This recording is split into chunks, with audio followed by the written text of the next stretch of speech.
तरीके से मेरा भी मशवरा है कि जलसा लेना चाहिए, ताकि हमारा छोटा कार्यकर्ता, जो वोटर है, जो शहर की आवाम है, जो हमारे परिवार से जिसका अटैचमेंट है, जो मोहब्बत करता है, उसको इस गम से बाहर निकालने के लिए, हौसला देने के लिए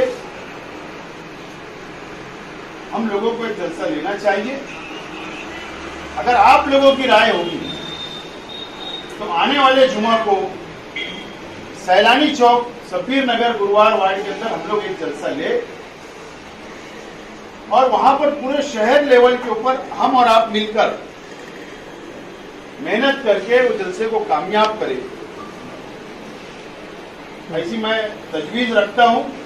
अगर आप का इत्तेफाक होगा तो आप हाथ उठा के हाँ बोलिए।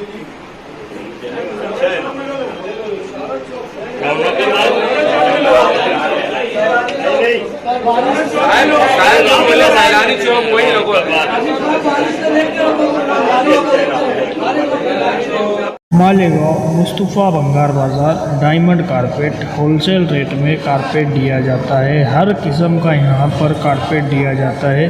हमारा पता याद रखें, मालेगांव मुस्तफ़ा भंगार बाज़ार डायमंड कारपेट होलसेल रेट में दिया जाता है।